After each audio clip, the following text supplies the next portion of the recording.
Hey folks, Trevor here from Grim Press, and I just want to talk to you guys a little bit about Unearthed Spoils Volume 8, give you guys a little bit of a content preview. So let's just jump right into it. First, shout out to Team Sandy for helping put this thing together. It's just fantastic, so I think you guys will really like it. So the Bloodbound Grimoire has a bunch of 5e content. We got 3 archetypes, one for the monk, one for the ranger, and one for the warlock. We have 2 new backgrounds, a bunch of different spells, some magical items, some bloody beasts, different monsters and NPCs, and we tie it all together in a 5th level adventure. For those of you who are unfamiliar with Unearthed Spoils, this is our monthly digital magazine, and every month we have this similar type of content all surrounding a central theme.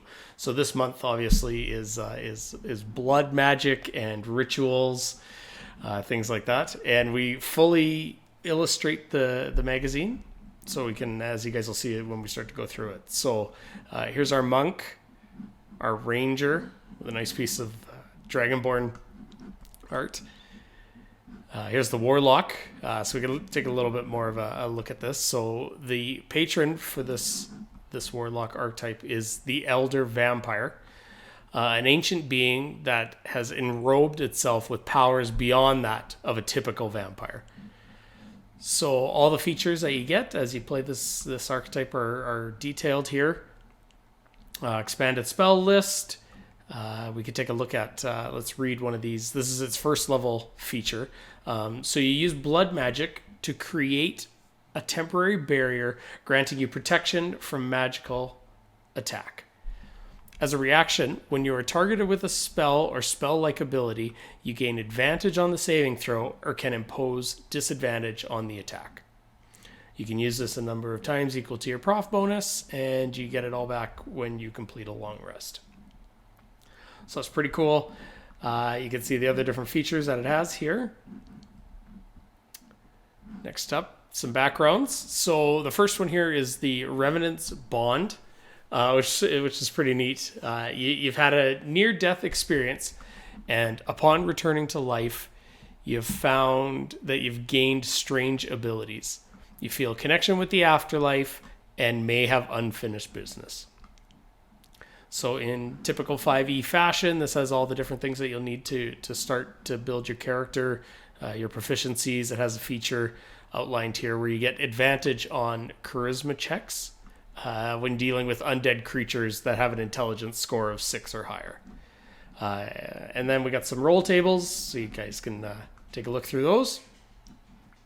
The Occultist Scholar is the other background that we have in this volume. We have some magic spells. So we can take a look at this one here. So the Sepsis Weapon. When you're not at your maximum hit points, you touch a weapon that you wield to an open wound and imbue it with necrotic magic. The next attack you make will deal an additional 2d6 necrotic damage, and the target must succeed on a Constitution saving throw or be poisoned for 1 minute. It can repeat the saves at the end of each of its turns, ending the effect on a success. If you are at your maximum hit points, you are not able to cast this spell. So adds a little bit of flavor, makes it kind of unique in that regard. Next up, we have some magic items. So every magic item that we include in Unearthed Spoils always has a piece of art that accompanies it. And Sandy's done an amazing job putting these together. This looks absolutely fantastic. So we got these 3 items, and then I think there's 5 on this page. So a total of 8 magic items in this volume. So let's just take a look at this cloak here. While you're attuned to this item, you gain resistance on necrotic damage. In addition, this cloak has 1 charge, which it regains daily at dawn. You can use this charge to cast Vampiric Touch without any components. So it adds a little bit of flavor. It looks pretty cool. Here we have some monsters. I think there's 12 total in this volume, so each one has a piece of art and a stat block as well. So looking through, the Blood Golem is pretty cool. So life force absorption. When it takes necrotic damage, it actually takes no damage and is healed the amount instead. Also, it has Blood Cage, which is a ranged weapon attack where it will essentially imprison one target.